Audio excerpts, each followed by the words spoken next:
Hello student, আজকে আমি নিয়ে এসেছি ক্লাস সিক্সের প্রথম লেসন প্রথম কবিতা, যেটা বলো বলো বলো সবে, এটার প্রশ্ন উত্তর। তো এই চ্যানেলটি সাবস্ক্রাইব করে নেবেন আর এই ভিডিওটি খুব বেশি শেয়ার করবেন।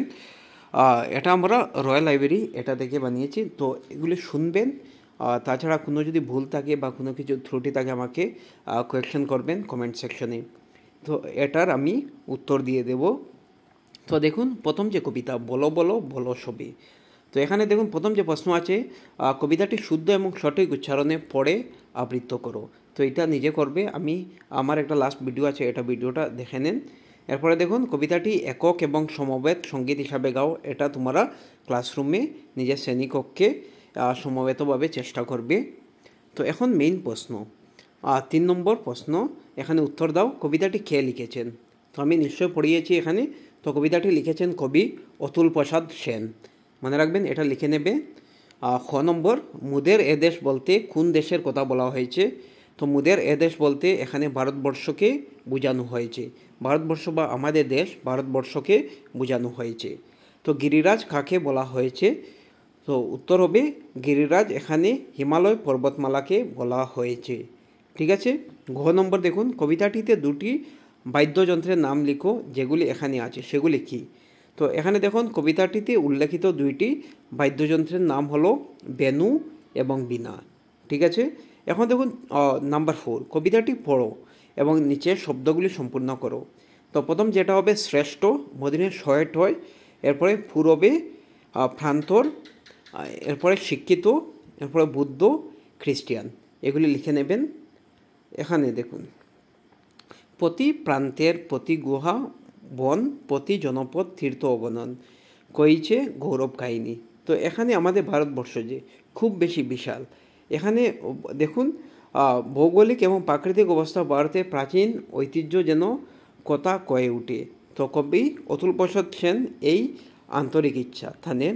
তো দেখুন, প্রতি প্রান্তের প্রতি গুহা বন প্রতি জনপদ তীর্থ অগণন কইছে গৌরব কাহিনী। ভারতবর্ষের গৌরব কাহিনী আমাদের ভৌগোলিক সীমা বা মানুষ, মানে অনেক সংস্কৃতি থেকে এখানে আছেন। আমাদের যে ভারতবর্ষ খুব বেশি বিশাল, তো সব দিকে দেখুন প্রতি গুহা বন প্রতি জনপদ যেখানে মানুষ আছেন। আমাদের ভারতবর্ষে অনেক তীর্থ আছে সব ধর্মাবলম্বীদের জন্য। তো এখানে কইছে গৌরব কাহিনী, এটা গৌরব কাহিনী, আমাদের ভারতবর্ষের গৌরবময় ইতিহাসের কথা বলা হয়েছে। তো কবি এই কথা বুঝিয়েছেন নিজের এই কবিতার দ্বারা। এসো অবনত এসো শিক্ষিত, পরহিত ব্রতে হইয়া দীক্ষিত, মিলহে মায়ের চরণে। তো এখানে দেখুন অবনত উন্নত সবাই আসবে এখানে।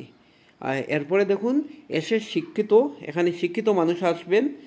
এরপরে দেখো পরহিত ব্রতে হইয়া দীক্ষিত, পরহিত ব্রতে মানে অন্যের জন্য নিজের জীবনকে উৎসর্গ করা, অন্যের জন্য কাজ করা, ভালো চিন্তা করা। এইভাবে আমাদের সমাজ কী হবে, শ্রেষ্ঠ হবে, আমাদের দেশ শ্রেষ্ঠ হবে। মিলহে মায়ের চরণে, এই ভারতবর্ষকে মায়ের সমতুল্য বলা হয়েছে। তো সবাই এসে এখানে মায়ের চরণে মিলন করো, তাতে আমাদের দেশ উন্নতি হবে। তাছাড়া আমাদের দেশের গৌরবময় ইতিহাস সবার কাছে পৌঁছবে। এখানে এরপরে দেখুন শূন্যস্থানপূর্ণ। 6 নম্বর, এসো হে, তো এসো হে হিন্দু, এসো মুসলমান। তো এখানে হিন্দু মুসলমানের যে মিল, এটা বলা এটা মিল থাকার কথা বলা হয়েছে কবির দ্বারা এই কবিতাতে। তো এসো হে হিন্দু, এসো মুসলমান। এরপরে দেখুন এসো হে ফার্সি, তো এখানে ফার্সি, এরপরে বুদ্ধ, খ্রিস্টিয়ান, তো সবাই একসাথে মিলন, মিলহে। এরপরে দেখুন মিলহে মায়ের চরণে, তো সব এই ভারতবর্ষকে মাথার সমতুল্য বলা হয়েছে, এই জন্য সবাই এই মায়ের চরণে মিল হোক, সব ধর্মাবলম্বী। এরপরে দেখুন নাম্বার 7, ভাব সম্প্রসারণ করো। তো নানা ভাষা, নানা মত, নানা পরিধান, বিবিধের মাঝে দেখো মিলন মহান। তো এখানে আমাদের ভারতবর্ষ, এখানে অনেক ভাষা আছে। ঠিক আছে। এরপরে যত মানুষ থাকবেন অত মত থাকবে, তাছাড়া নানা পরিধান, যেমন আমরা যদি উত্তর পূর্ব, যেমন আমাদের এই জায়গা হলো উত্তর পূর্ব ভারত, এখানে এক ধরনের পোশাক পরিচ্ছদ। এরপরে আপনারা যদি যান তামিলনাড়ুতে, সাউথ ইন্ডিয়াতে, দক্ষিণ প্রান্তে, তো এখানে দেখবেন অন্য ধরনের মানুষের পরিধান করে। তাছাড়া পাঞ্জাব যাবেন, উত্তরপ্রদেশ যাবেন, বিহার যাবেন, সব জায়গায় আলাদা আলাদা, রাজস্থান যাবেন, সবাই মানে আলাদা আলাদা পোশাক পরিচ্ছদ করে। তো এখানে দেখুন বিবিধের মাঝে দেখো মিলন মহান। তো যখন বিবিধ, সব কিছু ডিফারেন্ট থিং, যখন একসাথে মিলে তখন নতুন জিনিস এখানে উৎপন্ন হয়। এটাই আমাদের গৌরব ইতিহাস। ঠিক আছে, তো আজকের জন্য এতটুকু। Thank you so much. এই ভিডিওটি খুব বেশি শেয়ার করুন। Thank you so much.